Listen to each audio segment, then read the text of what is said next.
بسم اللہ الرحمن الرحیم۔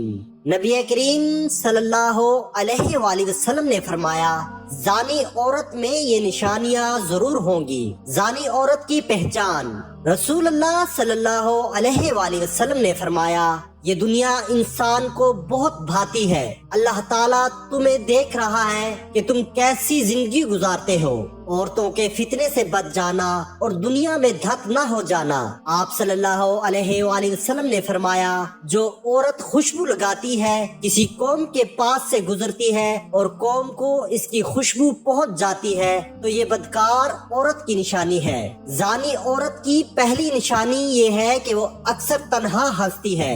آپ بات کرتے ہیں لیکن وہ جواب نہیں دیتی، سوچتی رہتی ہے، یہاں تک کہ بعض اوقات وہ دور کی سوچ میں خواب دیکھتی ہے، لیکن آپ سمجھ نہیں سکتے ہیں کہ وہ کیا سوچ رہی ہے۔ کام پر جانا اور دیر تک کام کرنا، آپ کو اس کی طرف توجہ دینا ہوگی کہ وہ کہاں جاتی ہے اور اس دوران وہ کس سے ملتی ہے۔ امکانات یہ ہے کہ وہ کسی تیسرے شخص کے ساتھ مصروف ہے۔ اس کی آنکھوں میں دیکھو، جب لوگ مجرم محسوس کریں گے یا کچھ چھپائیں گے تو وہ آنکھوں سے رابطے سے گریز کریں گے۔ جب بھی ممکن ہو اپنی بیوی سے آنکھ سے رابطہ کرنے کی کوشش کر لیں۔ اپنی بیوی کی آنکھیں دیکھنا بیوی کی زنا کی تصدیق کرنے کا ایک اچھا طریقہ ہے۔ زیادہ تر خواتین ہم بستری میں کافی اناڑی اور غیر فعال ہوتی ہے۔ اچانک ایک دن وہ آپ کے ساتھ مختلف پوزیشن میں ہم بستری کرتی ہے، آپ کو زیادہ خوش کرتی ہے، بستر پر سیکس پوزیشن تبدیل کرتی رہتی ہے۔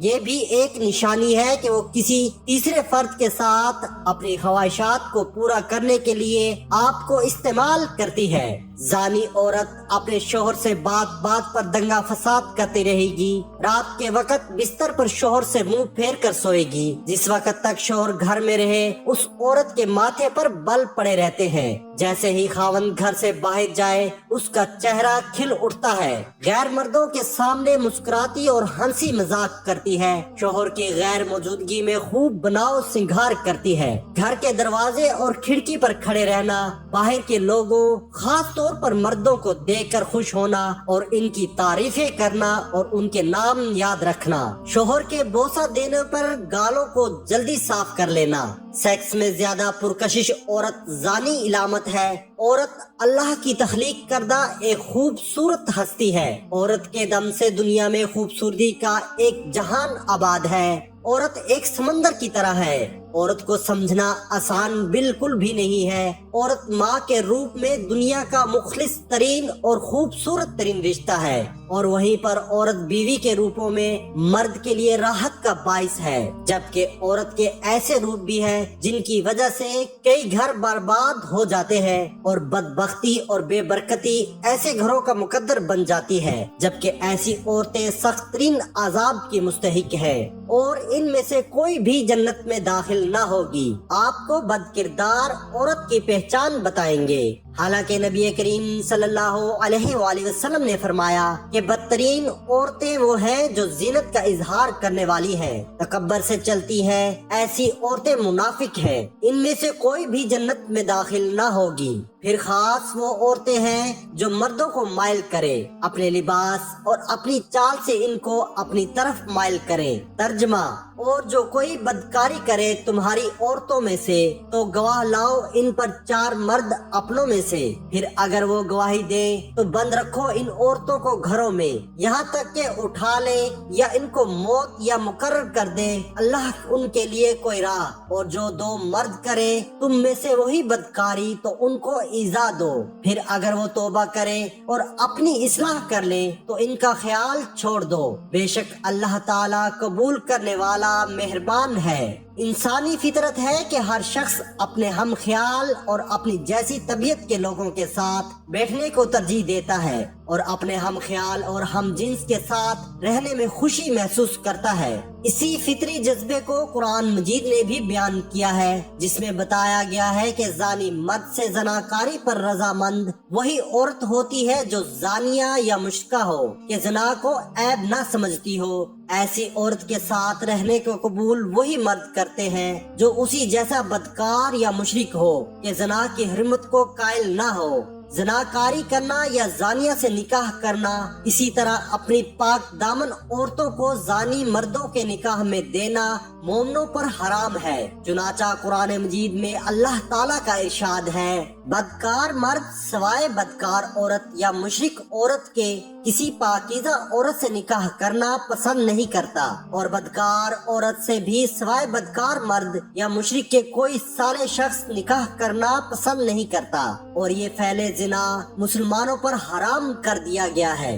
درد بالا آیت میں نہ صرف لوگوں کی پسندیدگی کو بیان کیا گیا ہے بلکہ اہل ایمان کو حکم دیا گیا ہے کہ ایسا زانی یا زانیہ جس نے توبہ نہ کی ہو، جس کے زنا کی شہرت عام ہو، اس کے ساتھ کسی مومن کا نکاح جائز نہیں ہے۔ جب کسی مرد یا عورت کی بدچلنی کا علم ہو تو اس کے باوجود اس سے نکاح کرنا اہل ایمان کے لیے حرام ہے۔ اگر وہ اس گناہ سے توبہ کر لے، اس عمل کو ترک کر کے اپنی اصلاح کر لے، تو زانی یا زانیہ کی صفت ان سے ختم ہو جائے گی۔ آیت کا منشا یہی ہے کہ جن لوگوں کی بدکاری معلوم ہو ان کو جیون ساتھی منتخب کرنا گناہ ہے۔ اس سے اہل ایمان کو پرہیز کرنا چاہیے، کیونکہ ایسا کرنے سے بدکاروں کی حوصلہ افزائی ہوگی۔ اس حکم خداوندی میں یہ بتانا بھی مقصود ہے کہ زنا ایسا کبھی فعل ہے جس کا مرتکب اسلامی معاشرے اور صالح خاندانی نظام کا حصہ بننے کے قابل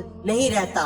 اس لیے ارشاد فرمایا، ناپاک عورتیں ناپاک مردوں کے لیے مخصوص ہیں، اور پلیت مرد پلیت عورتوں کے لیے ہیں، اور اسی طرح پاک و طیب عورتیں پاکیزہ مردوں کے لیے مخصوص ہیں، اور پاک و طیب مرد پاکیزہ عورتوں کے لیے ہیں۔ سو تم رسول اللہ صلی اللہ علیہ وآلہ وسلم کی پاکیزگی و طہارت کو دیکھ کر خود سوچ لیتے کہ اللہ نے ان کے لیے زوجہ بھی کس قدر پاکیزہ و طیب بنائی ہوگی۔ یہ پاکیزہ لوگ ان تہمتوں سے کلیسن بری ہے جو یہ بد زبان لوگ کہہ رہے ہیں۔ ان کے لیے تو بخشش اور عزت و بزرگی والی عطا مقدر ہو چکی ہے، تم ان کی شان میں زبان درازی کر کے کیوں اپنا منہ کالا اور اپنی آخرت تباہ و برباد کرتے ہو؟ اس کا ہرگز یہ مطلب نہیں ہے کہ اگر مرد زانی ہے تو اس کو لازماً زانی عورت ہی ملے گی، یا عورت زانی ہے تو اس کے نصیب میں فقط زانی مرد ہی ہوگا۔ قرآن مجید نے اس کا انکار کیا ہے۔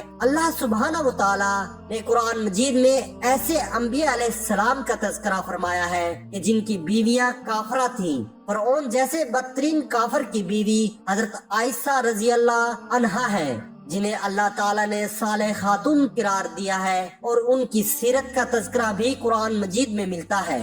حدیث مبارک میں ہے، ساتوں آسمان اور ساتوں زمینیں شادی شدہ زناکار پر لعنت کرتی ہے، اور جہنم میں ایسے لوگوں کی شرمگاہوں سے ایسی سخت بدبو پھیلے گی جس سے اہل جہنم بھی پریشان ہوں گے، اور آگ کے عذاب کے ساتھ ان کو رسوائی جہنم میں ہوتی رہے گی۔ ایک دوسری حدیث میں ہے، حضرت ابو ہریرہ رضی اللہ تعالی عنہ روایت فرماتے ہیں کہ رسول اللہ صلی اللہ علیہ وآلہ وسلم نے فرمایا، زنا کرنے والا زنا کرنے کے وقت مومن نہیں رہتا، چوری کرنے والا چوری کرنے کے وقت مومن نہیں رہتا، اور شراب پینے والا شراب پینے کے وقت مومن نہیں رہتا۔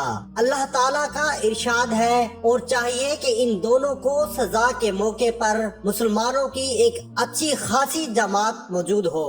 اللہ تعالیٰ نے خود واضح کر دیا کہ زانی شخص اور زانیہ عورت کو سزا دیتے وقت مسلمانوں کا موجود ہونا ضروری ہے، اس لیے کہ یہ عبرت حاصل کرے۔ زنا بہت ہی برا فعل ہے، ہر لحاظ سے قابل مذمت ہے، اس لیے سزا بھی سخت ترین مقرر کی گئی ہے تاکہ دوسرے لوگ اس کبھی اور برے فعل سے اجتناب کریں۔ جب ہزاروں لوگوں کے سامنے اس کبھی فعل پر سزا دی جا رہی ہوگی جو بہت ہی شرمندگی کا مقام ہے، تو جو تماشائی وہاں موجود ہوں گے وہ بھی سوچنے پر مجبور ہو جائیں گے کہ اگر ہم نے بھی ایسا فعل کیا تو کل ہمارا بھی یہی حال ہوگا۔